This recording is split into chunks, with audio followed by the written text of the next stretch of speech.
Hey, so in this video, we're taking a look at 7 pitfalls that people fall into, especially in their 20s and their 30s. Generally, younger people will fall into these that can end up costing them thousands of dollars in the process. So I would suggest paying close attention, maybe take some notes on this, because some of these could really be beneficial for you. And if you're new to the channel, make sure you hit the subscribe button, drop a like if you find it to be helpful. But generally speaking, people from their young 20s going into their late 20s, then you're probably going to see some type of an influx of cash. Maybe you just graduated college, or maybe you've been in the workforce for quite some time, but hopefully you're starting to see some more pay increases while maybe having less responsibilities. Maybe you don't have kids. Maybe you don't have a lot of expenses and a lot of a home mortgage to pay for and whatnot. So if you're in that situation, then you want to avoid some of these situations that can end up costing you a lot of money in the process. So let's get into this. The first one that we're going to mention on this list is by spending exorbitant amounts of money on relationships. And I want you to hear me out on this, because first of all, the money aspect of relationships should be like down here on the important things in a relationship, like way down here.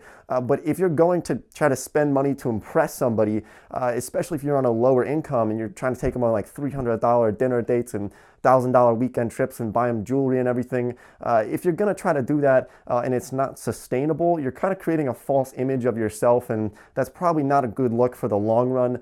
If you end up running out of money and you're kind of making them expect that from you because you're buying them a lot of stuff, and then one day you say, I can't buy anything anymore because I spent all my money, it's not always the best situation. I'm not a relationship coach, so I'm not going to give you too much advice on that, but I just want you to be aware that spending a lot of money on people is not always the most important thing. There's like 1,000 other things that are more important than spending money on other people. So you want to think about that going forward in the future, because it can really kill people's wallet when they try to look really cool and rich to impress somebody. It's just not always the best option to take. So the next one is buying new or luxury vehicles. And simply put, cars keep people poor. I wish there was a nice acronym for that, but it's pretty ugly looking. Cars keep people poor.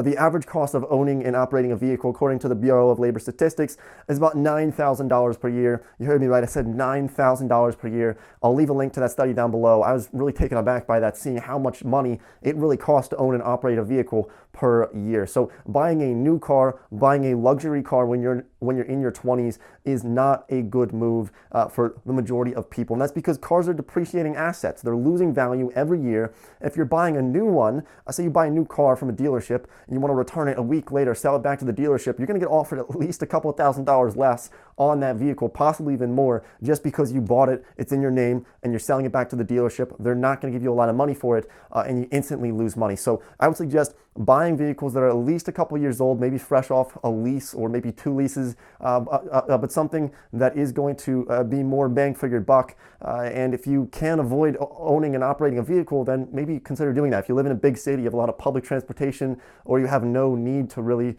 use a car very often, then I would consider not even having a car if you don't need one. One of the worst pitfalls that people fall into as a millennial, as a 20 or 30-year-old, is by not taking advantage of their 401k opportunities, by not putting money into their IRAs, and if you're in a different country, essentially just not putting money into your retirement accounts. Look, when you're in your 20s, it's not cool, it's not hip to be throwing money into your retirement accounts. You think, I'm not retiring for 30 years or 40 years from now, I'll think about it later. But trust me, if you ask anybody who is in their 30s or 40s, and you say, do you wish that you put more money into investments when you were in your 20s? A lot of them are going to say, yeah, I really do, because now I'm playing catch up, and I'm trying to catch up and put a lot of money in my 30s and 40s, instead of just being proactive about it and taking some of your income and putting it into investments, especially if you have a 401k offered by your organization, your company, and they're offering to match some of your contributions.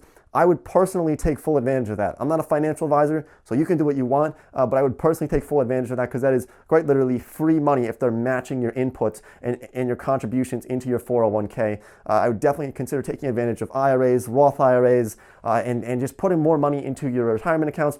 Trust me, on your 30th birthday, you're going to be so grateful that you were actually doing this throughout your 20s and putting money into these accounts, unlike most of your peers who don't even take any advantage of any retirement opportunities and don't even think about putting money into those accounts until they're 35 and say, oh no, this is not good. I have $0 for retirement, and it's just not a good look. So I would consider putting as much money as possible into those accounts for the future. So another one is by dropping a lot of money on speculative investments. Now, I've personally fallen into this category in the past, and maybe you have as well, but people who are in their 20s, in their 30s, you might get some hot stock tip or some hot cryptocurrency tip, and you think about just getting into it and dumping $10,000 into it because you think overnight you might make $100,000, and that would be very, very life-changing. But what I do personally now, look, there's a clear difference between investing and speculating, and that's actually the first chapter of The Intelligent Investor, one of the best investing books of all time.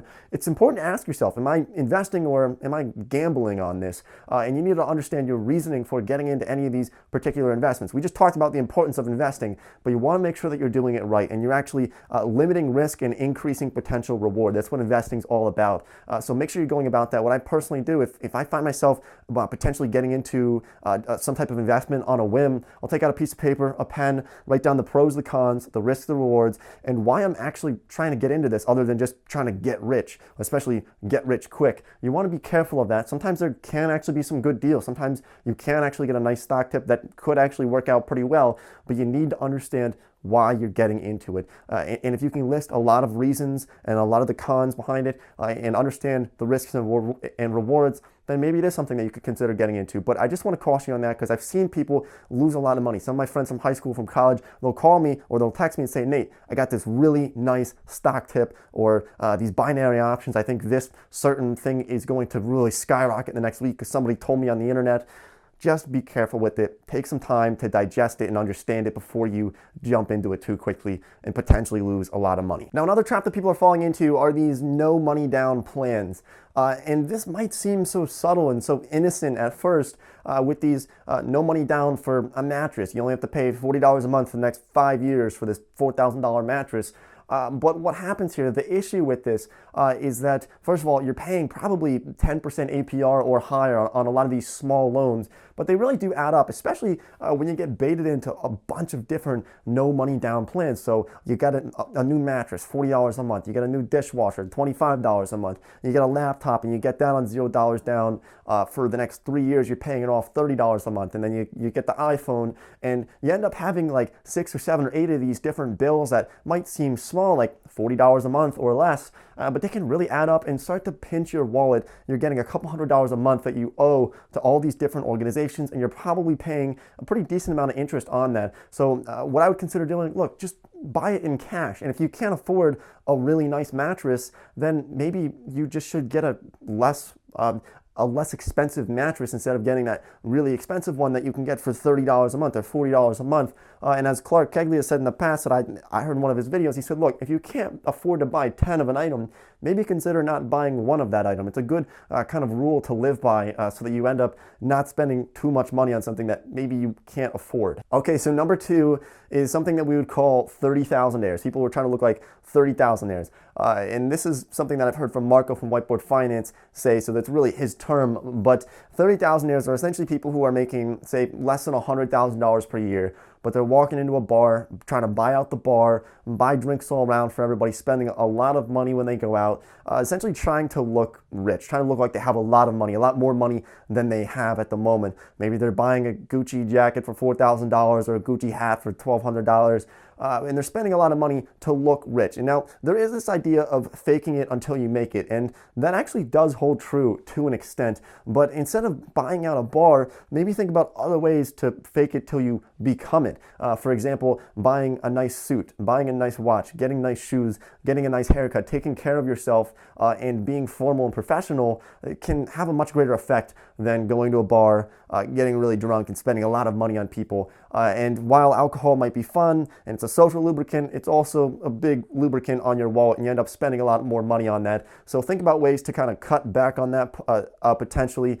Maybe consider drinking before you go out to the bar so you're not spending $200 a night on drinks at the bar. those are just some tips because I know 20-year-olds, people like to have fun, and it's important to have fun. Just make sure that you're doing it correctly without blowing all of your money, especially on the weekends, because that happens to a lot of people. Now, the final one on this list, I really do want you to hear me out on this because I think some people might be taken aback by this. Say, what the hell, Nate? I thought you were talking about ways to save money and pitfalls that people fall into, and now you're telling me this kind of opposite thing, this kind of going against the grain here. But look, the number one thing that I want to put on this list is the mistake that people make is that they're not spending money on their passions. Because look, I know I'm not getting out of life alive. You're probably not getting out of life alive. I don't want to be pessimistic here, but I'm not taking money to the grave with me. Once I'm dead, I'm dead. And so because of that, I like to spend money on my passions. And for me personally, it's traveling. I love traveling. I was just over in Europe and I'm in Israel. I'm going to Amsterdam next week. And that's because I'm able to set money aside to spend it on things that I actually want to spend it on. And I would suggest you doing that for yourself as well. A lot of people, they spend money on all these different things, but at the end of the month, they don't have any money left over for their passion. Maybe you love music. Maybe you want to buy a nice Martin guitar, a Gibson guitar, but you just don't have the money for it. Maybe you want to buy a camera, maybe a Canon 5D, but you don't have the money for it. Start setting money aside for that. Maybe create a separate bank account or put money aside. Maybe just put it in a piggy bank. I don't care what you do under your mattress, but put money aside so you can spend it on things that you actually want in your life. That's why I make these videos in the first place. I don't make them so people can just be a Scrooge and have a pile of cash on their desk. With, if you're looking at a pile of cash, it's not going to do anything for you. Sure, it might look like a lot of money, but if you're not spending it, what's the point? And so that's why I think it's important to spend it on things that make you happy, things that you want in your life, on your passion. Maybe that's giving to charity, maybe that's donating money, or whatever it is, set money aside for it, create a budget. I have a free budget template down in the description below on this video. If you found this video to be helpful, don't forget to share this with some of your friends who you think this video could help. I would really appreciate that. Drop a like, subscribe to the channel, and I'll see everybody next time.